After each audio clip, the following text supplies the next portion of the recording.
ayyuhalladzina amanu ista'inu bis-sabri was-salah innallaha ma'as sabirin. Wa qala nabiyuna Mustafa Muhammad sallallahu alaihi wasallam, man kana yawmuhu khairan min amsihi fahuwa rabi, wa man kana yawmuhu mithlu amsihi fahuwa maghbun, wa man kana yawmuhu syarrun min amsihi fahuwa mal'un.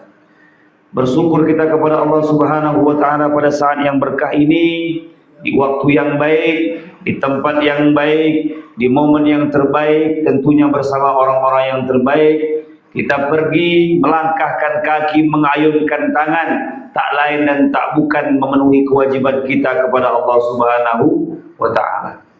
Yakin dan percayalah kepada Allah Subhanahu wa taala. Ketika kita meninggalkan rumah, ketika kita melangkahkan kaki ke masjid, Allah akan gantikan dengan yang terbaik. Al-yawma nakhtimu 'ala afwahihim wa tukallimuna aydihim wa tashhadu arjuluhum bima kanu yaksibun, kata Allah. Dengan kita melangkah ke tempat yang baik, maka kaki otomatis akan bersaksi kepada Allah. Hidup ini sejatinya kita menunggu mati saja.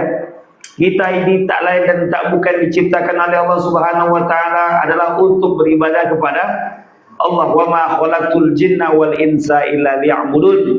Maka tidaklah aku ciptakan jin dan manusia kecuali untuk menyembah kepadaku, kata Allah Subhanahu wa taala. Supaya tidak muak, supaya tidak bosan, supaya tidak jemu, supaya tidak jenuh kehidupan ini. Ketika kita hidup di dunia ini, Allah kasih kita harta, Allah kasih kita nyawa, Allah kasih kita anak, Allah kasih kita istri atau suami, sehingga kita bisa merasakan nikmatnya hidup. Tetapi berapa banyak di antara kita ketika diambil hartanya dia tak ridho, padahal hanya Allah titipkan sementara. Hidup ini paling hebat 70, 80 itu paling hebat. Rasulullah itu ukuran kita meninggal nanti 63 tahun. Maka oleh karena itu Bapak Ibu yang berbahagia, tak ada yang kita bawa harta. Maka dikatakan oleh Rasulullah, engkau meninggal akan dibawa oleh 3 hal. Engkau akan digiring oleh keluarga tercinta, engkau diantar oleh harta kendaraan, engkau diantar pula oleh yang namanya amal. Tetapi ketika mereka pulang, tinggallah amal semata. Maka oleh karena itu kita berharap mudah-mudahan dengan perbanyak amal kita, dengan perbanyak ilmu kita, dengan perbanyak cinta kita kepada Allah Subhanahu wa taala, Allah akan memberkahi kita. Tentunya kita berharap Allah akan memberikan kita surganya nanti. Amin. Amin amin ya rabbal alamin. Salawat dan salam teriring terucapkan kepada baginda besar Muhammad sallallahu alaihi wasallam. Allahumma sholli ala sayyidina Muhammad wa ala alihi sayyidina Muhammad. Bapak Ibu yang dimuliakan oleh Allah Subhanahu wa taala, ada sebuah kaidah dalam istilah ilmu usul fikih, namanya al-amrun bi syai'in amrun bi wasailihi. Perintah terhadap sesuatu berarti perintah terhadap yang lainnya. Contoh, kita ingin makan hukumnya apa? Mubah. Tetapi kalau kita tak makan, tak bisa sholat, maka hukum makan menjadi wajib. Padahal makan hukumnya mubah. Mubah itu berarti boleh. Kalau kita tak makan, tak sholat, kita tak bisa kita mengaji, tak bisa kita ibadah, maka hukum makan menjadi wajib. Kemudian ibu ingin sholat. Sholat itu butuh wudu. Wudu itu tidak wajib. Tetapi ketika kita ingin sholat, wudu menjadi wajib. Contoh, wudu tidak wajib. Ibu ingin tidur, ibu wudu dulu. Wudu tak wajib di sana, hukum wudu cukup menjadi sunnah. Ibu ingin baca Quran, hukum wudu menjadi sunnah. Seperti juga yang lainnya. Contoh, ada umpamanya anak kita terjepit di atas seng, umpamanya dia ingin ngambil layangan, kakinya terjepit, maka wajib untuk kita bantu. Kalau seandainya tak kita bantu, maka anak ini akan berbahaya. Maka kita ingin memanjat, tak bisa kita manjat. Satu-satunya cara melalui tangga.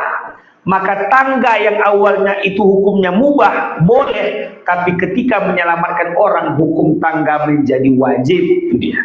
Nah, ini istilahnya dalam kaidah ilmu ushul fikih, namanya al-amrun bi syai'in amrun bi wasailihi. Perkara yang itu menjadi sesuatu yang dibutuhkan dalam untuk ibadah, maka perkara tersebut yang awalnya tak wajib menjadi wajib. Bapak Ibu yang dimuliakan oleh Allah Subhanahu wa taala, kita akan membahas terkait tentang masalah wudu. Kelihatannya wudu ini remeh, kelihatannya wudu ini biasa, kelihatannya wudu ini simpel, tapi tak sesimpel itu. Wudu ini diambil dari bahasa Arab bermakna wadu'a atau wudu'un, bermakna cahaya. Maka tak salah kata Rasulullah SAW, ketika kita melebihkan wudu, ketika kita berwudu yang baik dan benar, kita di padang mahsyar akan dilihat oleh Rasulullah. Itu umatku, itu bangsaku, itu hamba Allah. Diambil. Kita ini tahunya hamba Allah, umatnya Rasulullah dari air wudu. Wajah kita bercahaya. Dari mana air wudu? Tentunya wudu dengan benar. Tak hanya sembarang wudu saja. Maka untuk mendapatkan khusyuk, Ustaz kami sholat Ustaz tetapi tak dapat khusyuk. Ketika pas sholat Allahu Akbar, ketika pas suara gemuruh, ya Allah, jemuran suami belum selesai diangkat. Apalagi besok kerja nih. Kalau saat ini tak diambil lain cerita nih. Allahu Akbar. Baju anak sekolah besok, ya Allah, besok hari Jumat nih. Bajunya belum diambil, betul Bu? Itu yang mengganggu, terganggu kita. Sehingga apa? Berapa banyak di antara kita ketika sholat sendiri, banyak kadang-kadang kekurangan dan kelebihan rakaat. Iya, tak khusyuk. Diakibatkan karena apa? Selain dari pengaruh setan, selain karena pengaruh hal-hal yang tak baik, tetapi kita juga perlu perhatikan, mungkin bisa jadi wudu kita kurang sempurna, sehingga kita tak dapat khusyuknya dalam sholat. Maka kalau seandainya ibu khusyuk, kalau kita semuanya khusyuk dalam sholat, maka apa yang terjadi? Kita betul-betul menikmati sholat. Maka kita lihat, maka kata Allah Subhanahu wa taala dalam sebuah perintahnya, a'udzubillahi minasyaitonirrajim, ya ayyuhalladzina amanu idza kuntum ila shalah faghsilu wujuhakum. Wahai orang-orang yang beriman, ketika engkau hendak mendirikan sholat, perintahnya hendak mendirikan sholat, bukan mengerjakan sholat. Maka tak heran, Ustaz, ada orang yang sholat tapi korupsi, ada. Ustaz, ada orang yang sholat tapi maling, banyak. Ustaz, ada orang yang sering sholat tapi asusila, apalagi karena dia hanya mengerjakan sholat tapi tak pernah mendirikan sholat, tak pernah khusyuk sholat dia, tak pernah menikmati sholatnya, tak pernah merasa bahwa sholatnya dipandang, dilihat, dipantau oleh Allah Subhanahu wa taala. Dia hanya sekedar sholat, dia hanya sekedar meletakkan dahinya ke tempat sujud, dia hanya sekedar ruku, dan dia hanya sekedar apa yang dibuat oleh orang, itulah yang dibuat sama dia. Maka dia tak mendapatkan kenyamanan, kehusukan dan halwatnya kepada Allah Subhanahu wa taala. Maka oleh karena itu ibu-ibu yang berbahagia, banyak di antara kita yang mengerjakan sholat. Ada orang yang mengerjakan sholat, kadang-kadang dia maaf cakap. Kenapa? Mengerjakan sebuah kesalahan yang besar. Banyak. Karena sholatnya tak sampai ke hati. Sholatnya, banyak orang sholat penggunjing, fitnah. Banyak. Maka oleh karena itu kita akan memperbaiki sholat tersebut, bukan hanya sekedar mengerjakan, tapi mendirikan. Kami sering sholat Ustaz, tapi hidup kami melarat Ustaz. Padahal ada orang yang tak sholat, orang yang tak pernah puasa, orang yang tak pernah zakat, orang yang tak pernah sedekah, hidupnya senang Ustaz. Itu namanya istidraj. Dulu, apa itu istidraj? Ibu tahu ayam broiler atau ayam putih? Tahu? Ayam putih itu dikasih makan terus, ayam ras, makan terus. Kalau ayam kampung untuk mendapatkan kenyang, dia harus melalang buana, dia harus keliling-keliling, dia harus ngorek-ngorek untuk dapat cacing. Itu ayam ras, dikasih makan terus, karena di ujung hidupnya dia akan dipotong. Betul? Iya. Begitulah orang yang istidraj tadi. Hidupnya tak pernah sholat, hidupnya tak pernah puasa, hidupnya tak pernah zakat atau sedekah. Akhir hidupnya, na'udzubillah, banyak petaka, banyak musibah, banyak bencana yang Allah berikan kepada dia. Na'udzubillah, subhanallah. Maka oleh karena itu, Apa kata Allah Subhanahu wa taala? Ya ayyuhalladzina amanu idza qumtum ila shalah. Jika engkau hendak mendirikan salat, beda mengerjakan dengan mendirikan. Kalau hanya mengerjakan raganya saja, Allahu Akbar, Allahu Akbar, biasa raganya saja. Tapi kalau mendirikan salat, ketika dia ingin memulai salat, dia harus berniat, dia harus bersuci, dia harus menghadap Allah, dia harus memakai pakaian yang menutup aurat, dan dia harus melepaskan semua titel keduniaannya. Karena apa?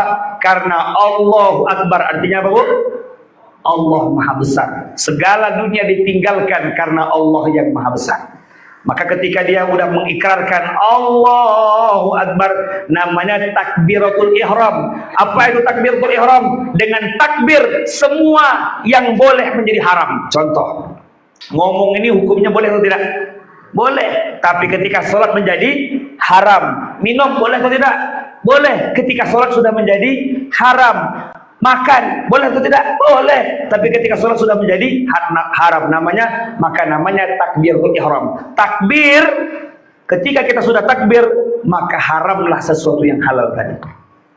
Maka beda kalau kita lihat, ya, beda dengan halnya masalah zakat, beda halnya dengan masalah haji atau puasa, beda sholat ini. Maka oleh karena itu, ketika kita hendak menghadap Allah, perlu kita bertoharoh atau berwudu. Ibu ingin jumpa dengan ibu bupati, bapak ingin jumpa dengan bapak gubernur, mandi tidak? Mandi tidak, Bu? Mandi. Kenapa ingin jumpa dengan Bu Kasmarni? Mandi dong, supaya cantik, supaya bersih, betul, Bu? Betul. Bapak ingin jumpa dengan Bapak Samsuar, mandi dong, supaya cantik, supaya bersih. Apalagi jumpa dengan pencipta. Wajib kita untuk suci di hadapan Allah Subhanahu wa taala. Kalau seandainya maaf cakap kita kotor bernajis, maka tak heran kita sholatnya tak dapat berkah, tak dapat ridho Allah, tak dapat cinta dan kasih sayang Allah. Itu dia. Maka oleh karena itu kita diminta yang pertama, idza qumtum ila shalah, kata Allah. Jikalau engkau hendak mendirikan salat, yang pertama kata Allah, faghsilu wujuhakum. Cuci wajah, nanti akan kita uraikan. Faghsilu wujuhakum wa aydiyakum, tangan, kemudian biruusikum, kepala, terakhir adalah wa arjulakum ila ka'bain, kaki dan sebagainya. Nanti kita akan terangkan yang lebih detail. Bapak Ibu yang berbahagia yang dirahmati oleh Allah Subhanahu wa taala. Innallaha la yaqbalu sholata ahadikum idza ahdatsa hatta yatawadda, kata Allah. Kata Rasulullah, sesungguhnya Allah tidak akan menerima sholat seseorang di antara kalian idza ahdatsa, kalau dia berhadas sampai dia berwudu. Itu dia. Ketika kita berwudu, maka kita akan diterima oleh Allah. Jadi wudu ini bukan hanya untuk sholat saja. Kalau kita umpamanya marah kita, geram kita dengan suami, ya Allah, geram. Maka kata Rasulullah, kalau kondisi kita berdiri disuruh duduk. Kalau seandainya suruh duduk masih tetap marah, ibu suruh untuk berwudu. Masih juga marah, mandi. Masih juga marah, berarti kita setan itu. Itu dia. Wudu di antara membuat amarah kita menjadi lunak atau menjadi hancur. Itu di antaranya. Al-wudu usyatrul iman, kata Rasulullah. Wudu itu adalah sebagian dari iman. Maka kalau kita lihat, kata Rasulullah SAW, idza tawaddu'a al-'abdu muslim awil mu'min faghsala wajhah. Kalau seandainya seorang mukmin, seorang hamba, dia berwudu, faghsala wajhahu, dia berniat dan dia mencuci wajah dia, kharajat min wajhihi kullu khati'ah, keluarlah dosa-dosa dari wajahnya. Nazara ilaiha bi'aini, apa yang dilihat oleh mata dia. Dia lihat umpamanya istri orang, dia lihat umpamanya suami orang, dia lihat umpamanya hal-hal yang tak baik, maka semua yang dari mata tersebut keluar noda, keluar dosa, hal-hal yang tak baik. Kemudian ma'al ma' au ma'al akhir qatul ma', sampai tetesan air yang terakhir. Makanya ada istilah orang dahulu, jangan keburu atau jangan terlalu cepat mengenap air wudu. Karena apa? Biar tetesan air wudu ini sampai tetesan yang terakhir menggugurkan dosa. Tapi kalau seandainya membuat baju basah, lap aja lah. Baju basah, kenapa ini? Biar dosanya biar dosanya hancur. Baju habis basahnya. Itu enggak baik. Itu dia. Maka kalau seandainya kira-kira basah, lah tak masalah, tak masalah. Tapi kalau seandainya umpamanya kita tak begitu basah, maka dikatakan di akhir sampai akhir wudu kita, maka tetesan air tadi akan memberikan kepada kita, akan membuang segala dosa-dosa tersebut. Fa idza ghasala yadayhi kharaja min yadayhi kullu khati'ah. Kalau seandainya engkau mencuci tangan, maka setiap dari tangan, jari temari tersebut khati'ah. Semua dari kesalahan tersebut kharajat keluar dia ma'al ma'au ma'al akhir qatrul ma', di setiap air yang tumpah dari tangan kita dan di setiap air yang terakhir dari kita gunakan untuk berwudu tadi. Apa yang kita ambil, entah kita pukul orang, entah terpegang barang orang, entah maaf cakap apapun yang kita buat dengan tangan kita, maka keluarlah dosa-dosa tadi. Di antaranya. Macam mana cara berwudu dengan baik, Ustaz? Nanti insyaallah akan kita peragakan. Fa'idha ghasala rijlaihi kharajat kullu khati'ah. Kalau seandainya dia cuci kaki dia dengan baik, maka keluarlah dosa dari kakinya. Masyadha rijlahu ma'al ma' au ma'a akhir ma'. Apapun yang dia langkah, apapun yang dia berjalan umpamanya di tempat kuburan, kan tak boleh tuh. Kalau seandainya kita berjalan tuh melangkahi kuburan tak boleh. Umpamanya kita tak sengaja terlangkah, atau cakap kita melangkahi orang yang sholat, berdosa. Atau kita seandainya melangkah di tempat yang seharusnya kita tidak langkah, rumah orang atau perkarangan rumah orang, berdosa. Maka ketika kita berwudu, kesalahan dosa yang kita pernah perbuat, dia akan turun, dia akan lepas, dan dia akan diampunkan oleh Allah Subhanahu wa taala. Hatta yahruja naqiniyan minadz-dzunub, kata Rasulullah sallallahu alaihi wasallam, sampai dosanya betul-betul keluar, sampai dosanya betul-betul suci dan berbau pahala. Subhanallah, luar biasa. Bapak Ibu yang berbahagia yang dimuliakan oleh Allah Subhanahu wa taala. Ini menggambarkan bahwasannya air wudu itu bukan hanya sekedar air wudu saja. Bukan hanya sekedar wudu biasa saja. Maka banyak di antara kita kadang-kadang wudunya kadang-kadang cepat, tembak jigo, selesai, habis. Banyak di antara kita seperti itu. Maka perlu diperhatikan. Contoh yang paling real di antara kita, orang-orang dahulu, waktu kami kecil dulu Pak, itu membedakan antara WC dengan kamar mandi, betul Pak? Betul. Orang sekarang sama, karena kita ini mengadopsi sistem Amerika. Di sana kamar mandi, di situ WC, betul tidak? Sehingga apa? Kadang-kadang kalau seandainya kita tak ada keran, pakai air bak tadi. Kita tak tahu, entah anak kita maaf cakap setelah dia pipis dimasukkan ke dalam bak, tak tahu kita. Atau gayung yang dipakai sama dia diletakkan di bawah. Kita ambil, ternyata maaf cakap gayung tadi kena pancit sedikit, kena tetes air seni tadi, dimasukkan ke dalam bak. Kira-kira bak tadi boleh tidak kita manfaatkan untuk wudu? Tak boleh. Kenapa? Karena berpotensi membatalkan sholat. Wudu saja batal, apalagi sholat. Maka oleh karena itu paling baik, paling bagus, kalau kita belum punya rumah, buat rumah itu dibedakan kamar mandi dengan toilet. Orang-orang dulu coba tengok di film Upin Ipin, punya Tok Dalang. Kalau ingin maaf cakap pergi buang air besar, mana? Tuh belakang. Buta orang tuh, pintu belakang. Betul Bu? Iya. Orang-orang dahulu, rumah kami dulu waktu di kampung, itu ingin pergi buang air, ya Allahu Akbar. Apalagi kalau seandainya ingin keluar jam 12 malam, Allahu Akbar. Lebih baik nahan daripada keluar. Luar biasa, pertarungannya luar biasa. Tapi itu gunanya tak lain dan tak bukan untuk menghindari dari pembatalan wudu. Na'udzubillah. Nah, tapi kalau seandainya ini sekarang ini sudah ada, maka apa boleh buat? Kita setidaknya membuat air keran khusus untuk berwudu. Air keran khusus. Di antaranya. Maka kalau seandainya kita sudah ada umpamanya ke rumah, Ustaz, ini Ustaz tak ada tempat wudu kami, Ustaz. Memang rumah kami seperti ini, Ustaz. Maka buatlah wudu pakai keran. Kenapa? Karena yang pertama kita menjaga supaya wudu kita ini betul-betul diterima oleh Allah, supaya tidak terkontaminasi dengan najis, supaya tidak bercampur dengan najis, itu dia. Kemudian yang kedua, pastikan ibu bapak ketika masuk ke WC tersebut siram dulu.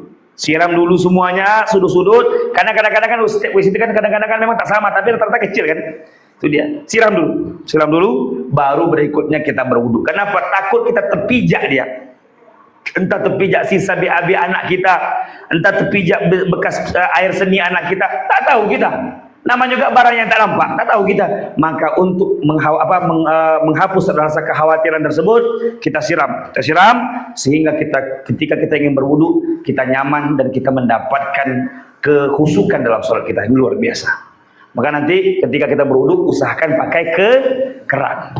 Bukan berarti tak boleh pakai gayung, boleh. Kita khawatirnya kalau seandainya gayung tersebut itu bersatu cakap dengan tempat buang BAB, kita khawatirnya dipegang tangan tadi.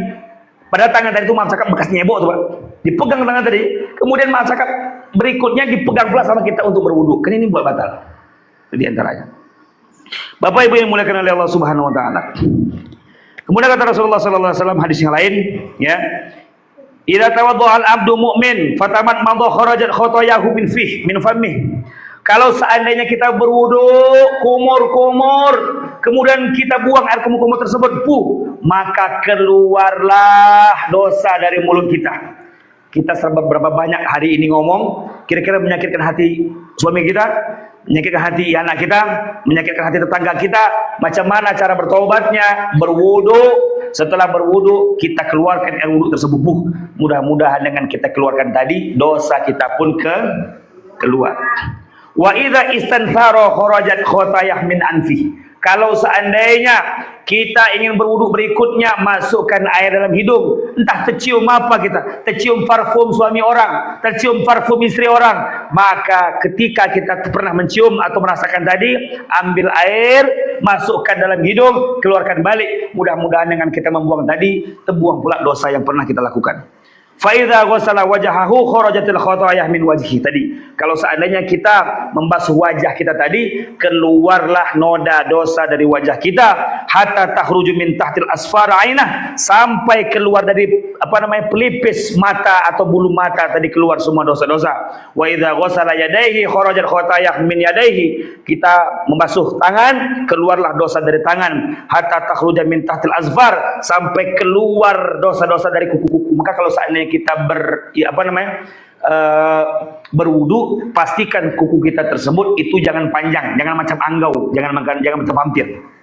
Potong. Kenapa? Tak masuk nanti air wudu, tak masuk. Ustaz kami pakai kutek, jangan, buka. Kenapa? Dia cat tak masuk air wudu. Jadi macam mana Ustaz? Kalau pakai ini tak masalah. Itu dia.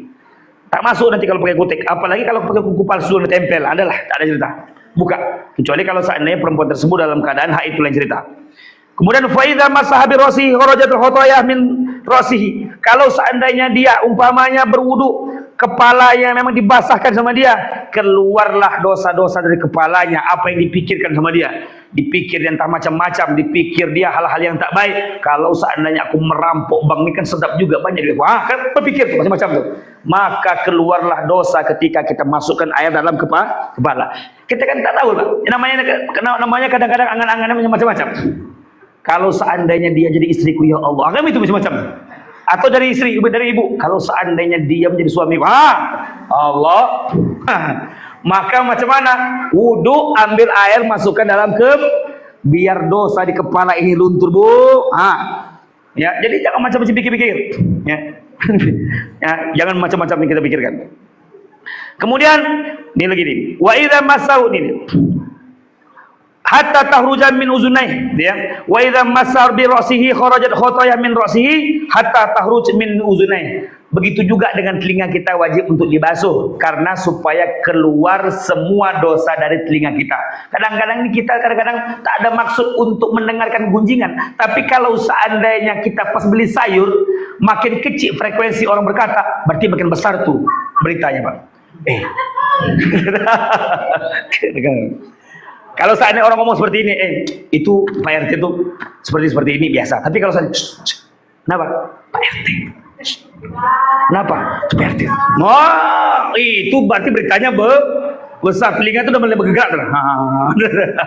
Kenapa? Berita besar. Nah, kita awalnya tak ada maksud untuk mendengarkan, tetapi karena bentuknya ini macam sedap ditanya nih, pura-pura lah kita beli kue, kenapa? Beritanya besar, betul Bu? Maka oleh karena itu ketika kita berwudu, masukkan air dalam telinga, mudah-mudahan dosa dari telinga tadi akan keluar.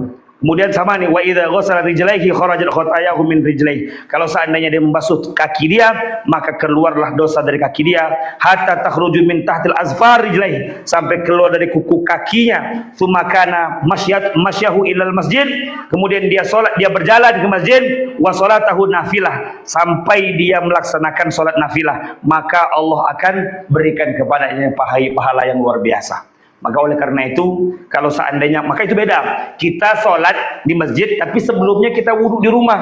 Itu pahalanya besar yang Allah berikan kepada kita.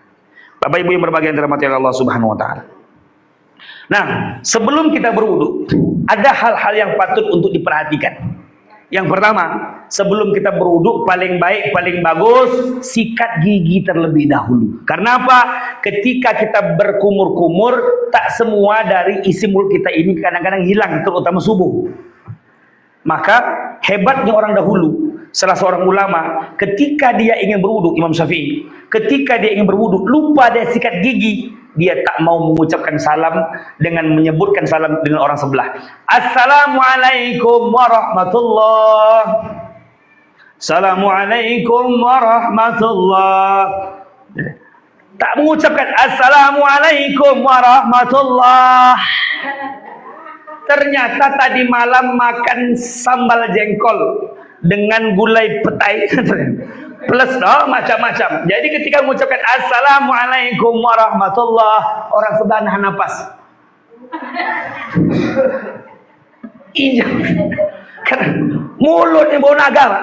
Mulut bau naga.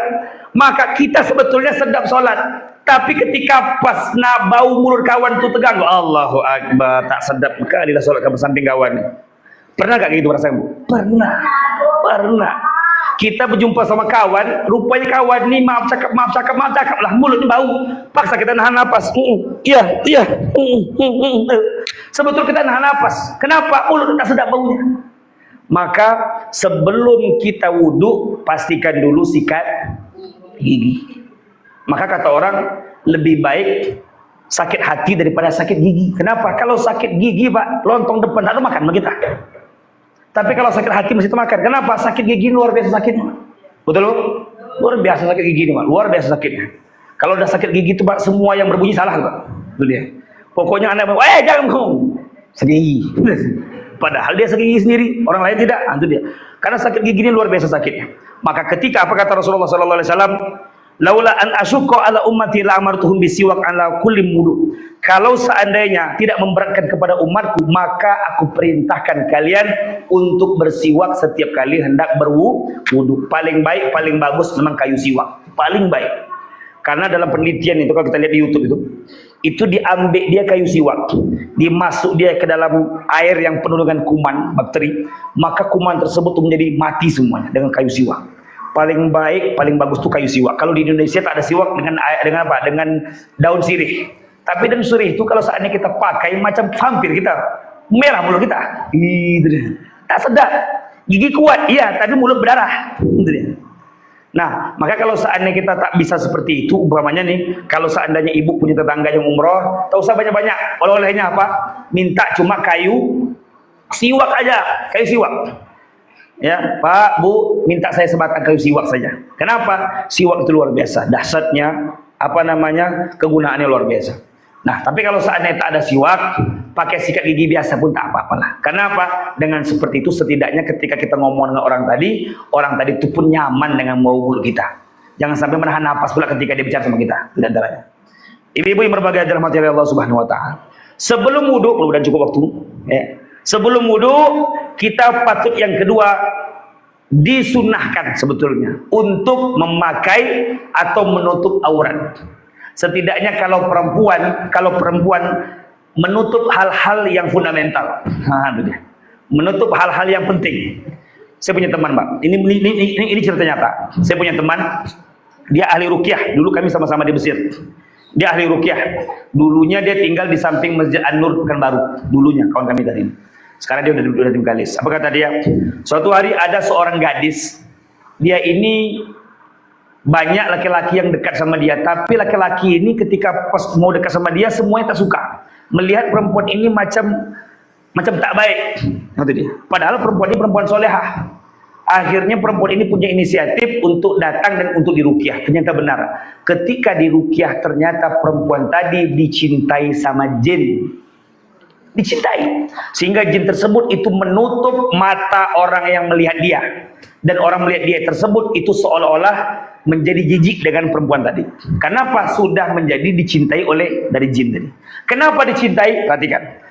Karena ketika dia di kamar mandi, maaf cakap, dia tidak pakai basahan, baik itu mandi atau wudhu, sehingga setan nobar nonton bareng. Benar, Pak? Iya. Sudahlah tak pakai baca bismillah, ya. Sudahlah tak pakai baca bismillah, tak pakai pula penutup Allahu Akbar. Setan begini tuh. Wah. Begitu dia. Maka hati-hati. Memang tak nampak kita kamar mandi itu, tak nampak kita, tapi tempat dia tuh. Tak nampak kita. Makanya kita disunahkan untuk mengucapkan doa. Kalau seandainya Ustaz kami tak apa doa masuk WC, Ustaz macam mana Ustaz? Setidaknya baca a'udzubillahi minasy. Itu dia. Kalau kita tak baca, tahu doanya. Ustaz kami tak hafal Ustaz. Macam mana doa yang terbaik Ustaz? Pakai setidaknya a'udzubillahi minasyaitonirrajim. Aku berlindung dari godaan syaitan yang terkutuk. Minta tolong kepada Allah. Kenapa? Tak nampak kita Bapak Ibu, tak nampak kita. Maka oleh karena itu ini terpenting. Yang pertama adalah kita sikat gigi. Yang kedua, kita ketika hendak berwudu paling baik, paling bagus, jangan maaf cakap, jangan kita tak berbaju. Setidaknya pakailah yang menutupi dari hal-hal yang paling fundamental tadi saya katakan. Berikutnya, ketika berwudu jangan bicara. Ketika berwudu, apa kata suami dia? Ma, mana kunci motor, Ma? Kalau seandainya bisa kita untuk dipercepat nanti. Tapi kalau seandainya kita berwudu memang harus dibilang, oke, di atas kulkas selesai. Kalau ini memang dibutuhkan. Tapi jangan bilang itu di atas kulkas saja, jangan lupa nanti kalau saya pulang nanti bawa martabak Mesir ya. Ditambah pula dengan martabak Mesir. Ini bikin lama nih. Apa kata suami? Ma, duit kurang. Kalau kurang nanti ambil di dompet di tas lemari hitam. Kan panjang jadi bicaranya nih kan. Akhirnya wudunya tak sempurna gara-gara dia bicara. Maka hati-hati. Artinya apa? Ketika kita wudu tersebut memang dijaga betul, jangan bicara. Itu dia. Bapak Ibu yang berbahagia dirahmati oleh Allah Subhanahu wa taala. Kemudian wudu sunnahnya kita tak boros dengan air. Air silahkan banyak tapi dikecilkan. Sehingga apa? Pertama tidak terpercik baju. Yang kedua, ketika kita wudu tersebut memang yang paling idealnya adalah mengefisienkan atau menghemat air, sehingga air tersebut yang tumpah tersebut memang kita bisa manfaatkan dengan sehemat-hematnya. Berikutnya, ketika kita berwudu, selesai berwudu, jangan lupa kita mengucapkan, mengawali dengan niat dan mengakhiri dengan doa. Apa niat kita sebelum berwudu, Ibu? Nawaitu wudu'a li raf'in hadatsil asghari fardhu tarawih. Ucapkan. Ketika setelah wudu ucapkan doa. Minimal alhamdulillah atau alhamdulillahilladzi asyhadu an la ilaha illallah wa asyhadu anna muhammadar rasulullah. Itu dia. Allahumma ja'alni minat tawwabin waj'alni min mutatahhirin waj'alni min ibadikas shalihin. Itu dia doa yang kita ucapkan. Setelah itu usahakan kita jangan berkata, ibu habis wudu langsung ibu ke masjid langsung sholat. Ini banyak di antara ibu-ibu habis berwudu nengok dulu status kawan. Betul Bu? Habis wudu langsung sholat. Dia status lah, ya Allah udah nikah kawan aku. Astagfirullahaladzim. Langsung sholat. Nanti salah. Ketika pas datang suami, kan abang kau sentuh aku tidak wudu. Padahal sudah setengah jam yang lalu. Harusnya langsung sholat. Jangan dulu. Ini paling sering. Jangan kan ibu suami istri saya macam itu juga. Maka oleh karena itu segerakan. Jangan kita lalaikan, takutnya nanti kentut. Itu di antaranya. Oke, ibu yang berbahagia, waktu sedikit lagi ya. Adapun apa namanya, anggota wudu yang wajib kita untuk wudukan adalah kita bacakan wa an Humran radhiyallahu taala anhum an Utsman da'a bi wudu'i fa ghassala kaffaihi tartamarat. Wudu, ya, perhatikan dari Humran ketika Utsman ditanya tentang wudu, maka perhatikan wudunya Rasulullah itu diawali dengan tangan dicuci terlebih dahulu. Tangan ini bukan tangan ini, maksudnya tangan pergelangan tangan. Kenapa? Karena kita tak tahu tadi malam itu, kalau seandainya kita tidur malam, kita tak tahu tadi malam ini tangan ini piknik kemana. Tiba-tiba ketika pas kita bangun tidur, yo, kok banyak bulu di tangan? Rupanya mencabut bulu ketiak suami, kita tak tahu. Banyak bulu. Makanya jangan langsung masukkan ke dalam bak. Cuci dulu. Cuci dulu. Maka setelah cuci dulu, summa tamat mawdah, kemudian kumur. Banyak versi ulama yang menyebutkan kita harus kumur. Ulama diantaranya menyebutkan, diantaranya jumhur mengatakan kalau kita kumur jangan jangan main embus saja nih. Ambil air, perhatikan Bu, ambil air. Ketika ambil air itu digerak-gerakkan air tersebut, fokuskan di sebelah kanan. Ambil air berikutnya, fokuskan di sebelah kiri.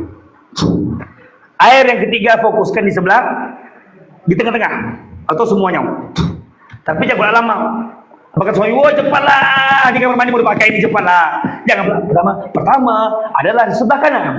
Sambil selfie dia, ya Allahu Akbar. Ini bikin darah suami ini, Pak. Cepat. Ibu ya. Kemudian kata Rasulullah, istinsyak, masukkan air dalam hidung. Ustaz, agak sakit kepala kami, Ustaz. Memang banyak hantu berarti itu. Karena apa? Tempat setan itu diantaranya hidung, telinga, ini dia. Kenapa? Karena dia bermukim di sana. Maka cepat kita masukkan air dalam hidung, masukkan air dalam telinga, kita bersihkan supaya hantu tersebut keluar. Kenapa? Dia yang membuat kita malas untuk ibadah. Wastansar, mengeluarkan air dalam hidung. Setelah masuk, keluarkan balik. Jangan ibu sedut air tuh. Maksudnya ya.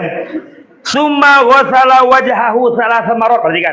Kemudian mencuci wajahnya 3 kali. Dalam kitab Bidayah Mujtahid wa Nihayah Muqtasid karangan Imam Qurtubi, ketika kita mencuci wajah, perhatikan. Ya, umpamanya ini ada keran. Perhatikan.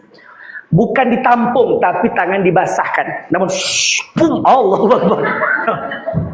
Apatah air itu mencar jadi seluruhnya nih. Basahkan tangan tersebut, mulai cukup air waktunya. Setelah dibasahkan tangan tersebut, perhatikan di mana tempat tumbuh rambut kita? Di sini kan, ini dia. Jempol itu pergi ke belakang telinga, sap. Oke. Kemudian tangan tersebut merambah ke jenggot. Ini dia. Seperti ini kira-kira. Ini dia. Itu dia. Ustaz kalau pakai gayung macam mana, Ustaz? Gayung, tas.